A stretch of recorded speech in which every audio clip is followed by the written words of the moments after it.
Pemirsa, simulasi sekolah rakyat di beberapa daerah ini sudah mulai dijalankan. Jadi sebelum siswa mulai masuk sekolah rakyat pada tanggal 14 Juli mendatang. Di Sentra Handayani Jakarta, para siswa akan menginap di asrama yang telah disediakan. Selama proses simulasi, para siswa akan mendapatkan seragam dan keperluan sekolah. Cek kesehatan gratis, talent mapping, uji coba pembelajaran akademik dengan memperkenalkan learning management system hingga pengenalan tata tertib. Ada total 75 siswa yang akan bersekolah di Sentra Handayani. Mereka terdiri dari 35 laki-laki dan 40 perempuan yang terbagi dalam 3 rombongan belajar untuk jenjang SMP. Ini tidak hanya di Jakarta, sekolah rakyat di Sentra Terpadu Pangudi Luhur, Margahayu, Kota Bekasi juga sudah siap digunakan pada tahun ajaran baru ini. Menteri Sosial didampingi oleh Ketua Tim Formatur Sekolah Rakyat Selasa siang meninjau simulasi sekolah rakyat di STPL Bekasi. Kehadiran Gus Ipul juga disambut antusias orang tua siswa murid yang memang bersyukur anaknya dapat bersekolah di sekolah rakyat. Mensos kemudian memberikan arahan kepada siswa terkait dengan pembelajaran di sekolah rakyat. Mensos juga melihat langsung laboratorium untuk periksa kesehatan siswa, melihat proses absen digital dan meninjau ruang kelas yang dilengkapi dengan laptop. Jadi menarik ya, Za. Jadi selain ada aula, ruang kelas, ada area basket, ada juga laptop ternyata di setiap meja siswa. Betul, jadi harapannya ini bisa mengurangi beban orang tua, baik itu dari segi finansial maupun dari segi menjaga anaknya. Kalau zaman dulu kita kan masih tulis di kertas gitu ya. Betul. Ini udah canggih nih. Coba kita pantau bagaimana memang sebenarnya fasilitas yang disediakan di sekolah rakyat. Sudah ada rekan kami, Putri Sofia. Putri, pagi.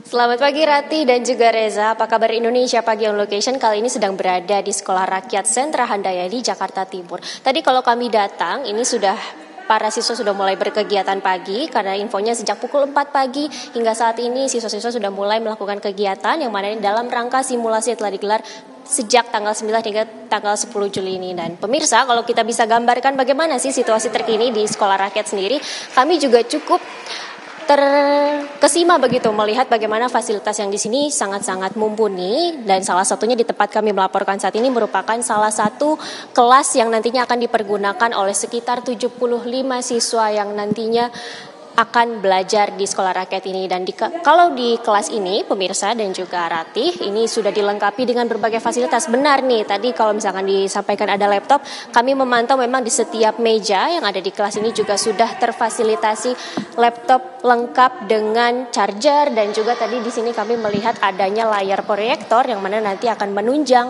bagi para anak-anak dalam kegiatan belajar dan juga mengajarnya. Dan sebenarnya ruang kelasnya ini tidak terlalu luas begitu, tapi sangat cukup mengingat untuk di Sekolah Rakyat Sentra Handayani Jakarta Timur sendiri ini akan menampung sekitar 75 siswa dengan 30 siswa dan juga 45 siswi. Dan memang kalau di Sekolah Rakyat Sentra Handayani sendiri ini memang diperuntukkan untuk siswa-siswa dari wilayah Jakarta Barat, Jakarta Utara, dan juga Jakarta Timur yang nantinya akan tergabung dalam 3 rombongan belajar. Nah, kalau tadi kami pantau sejak pagi hingga saat ini kegiatannya pada pagi hari tadi kami mendapatkan informasi kalau anak-anak yang ada di sini sudah melakukan ibadah dan juga tadi sudah diawali dengan sarapan pagi, dan kini mereka pada masa simulasi yang telah digelar sejak kemarin ini sedang melakukan apel pagi dan juga pengarahan tentang bagaimana nantinya kegiatan belajar mengajar akan resmi dimulai pada tanggal 14 Juli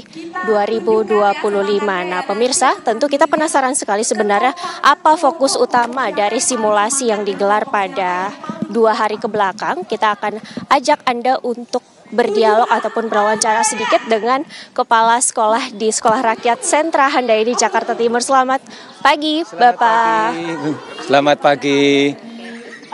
Simulasi yang udah digelar nih sejak kemarin tanggal 9 hingga tanggal 10 ini fokus utamanya apa? Kegiatan apa saja sih Pak yang dilakukan oleh anak-anak yang ada di sini? Baik, terima kasih. Di fokus kegiatan itu salah satu kegiatan yang sangat menyenangkan untuk menumbuhkan nanti anak-anak kita itu nyaman di sekolah. Salah satu kegiatannya adalah kemarin ada yang pertama tes kesehatan dulu yang dilakukan oleh Puskesmas. Terus yang kedua ada talent mapping dari Universitas Ari Ginanjar. Nanti di situ ada menumbuhkan bakat dan minat nanti akan terpantau, terpenuhi. Bagaimana bakat dan minat anak nanti akan dikembangkan di sekolah rakyat ini. Terus berikutnya nanti pengenalan LMS, jadi Learning Management System, nanti terkait nanti dengan pembelajaran yang ada di sekolah rakyat menengah pertama 6 Kota Administrasi Jakarta Timur. Pak, tapi saya penasaran nih Pak, dari ke-75 siswa-siswi yang ada di sini, itu seleksi atau daftar ini seperti apa Pak prosedurnya? Prosedurnya adalah seleksi dari Kementerian Sosial melalui data desil 1 dan desil 2, di mana itu siswanya adalah benar-benar ekstra miskin dan miskin sekali. Sudah ada kriterianya dari Kementerian Sosial, dan itu terbukti emang rata-rata emang anak-anaknya itu di bawah garis kemiskinan ekstrim. Tadi saya juga sempat melihat-lihat bagaimana ruang kelas ini juga sudah sangat siap sekali ya Pak untuk kegiatan belajar mengajar tanggal 14 Juli kemarin. Boleh dijelaskan sedikit lagi Pak, apa saja fasilitas yang nantinya akan menunjang kegiatan belajar mengajar di Sekolah Sentra Handayani ini? Baik, jadi nanti anak-anak kita itu nanti belajar dengan menggunakan laptop, nanti sudah ada LMS-nya di situ. Modul-modulnya sudah disiapkan, nanti ada latihan soal, nanti penilangan hariannya ada di situ semuanya. Nanti akan terkoneksi dengan orang tua. Nanti orang tua akan mengetahui program anak-anaknya sampai mana. Nanti ada progres nanti ke orang tua juga. Terus yang kedua ada smartboard, nanti di situ bisa kita gunakan juga fasilitasnya.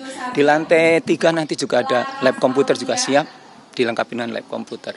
Jadi ini tujuannya adalah bagaimana nanti anak-anak kita yang garis kemiskinan paling ekstrim bisa menikmati pendidikan yang unggul. Itulah salah satu program Bapak Presiden Prabowo.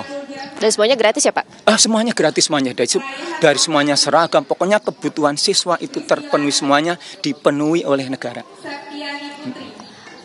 Berarti apakah memang anak-anak yang masuk di sini merupakan anak-anak berprestasi Pak? Atau... Tidak. Jadi kita tidak ada yang berprestasi, tidak ada seleksi dari prestasi, enggak. Asal bahwa anak tersebut dari desil 1 dan desil 2 ekstrim miskin. Jadi tidak ada akademik, tidak ada. Nanti akademiknya kita bina, kita bimbing di sekolah ini. Terima kasih banyak Bapak Kepala Sekolah atas waktunya.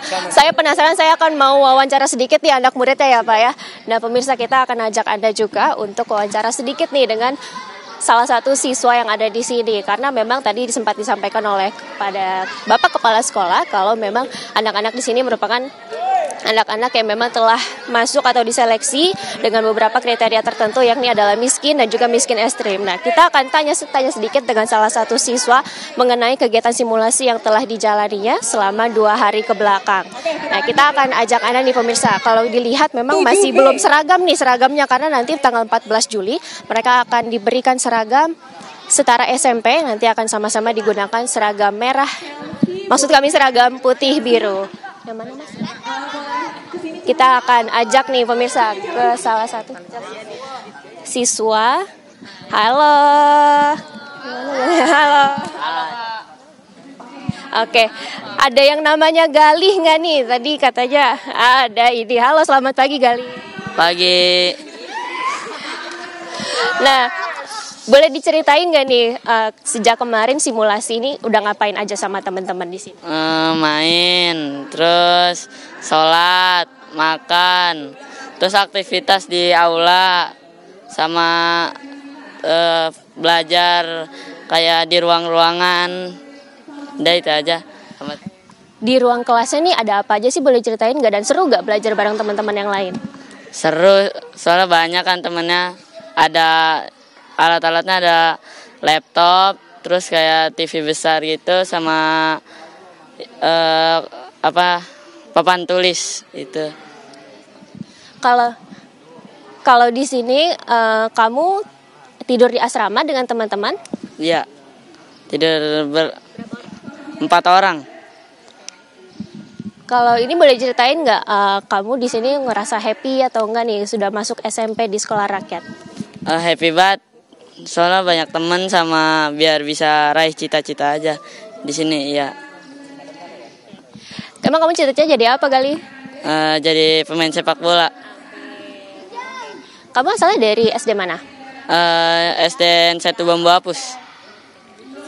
Makasih banyak Gali, semoga jadi murid yang pintar berprestasi di Sekolah Rakyat Sentra Handayani ini pemirsa. Dan tadi kami sudah berbincang-bincang sekaligus melihat juga bagaimana situasi terkini di Sekolah Rakyat Sentra Handayani, dan kami bisa memantau memang fasilitasnya sangat cukup baik dan juga sangat bisa menunjang proses kegiatan belajar mengajar yang menjadi salah satu program prioritas dari Presiden Prabowo Subianto. Untuk sementara kami kembalikan ke studio. Ini seru banget ya, kalau saya bisa kembali ke zaman kecil dulu, begitu harapannya bisa belajar di sana karena fasilitasnya cukup lengkap dan juga bisa meraih cita-cita kalau kata Gali ya. Terima kasih Putri atas laporan Anda.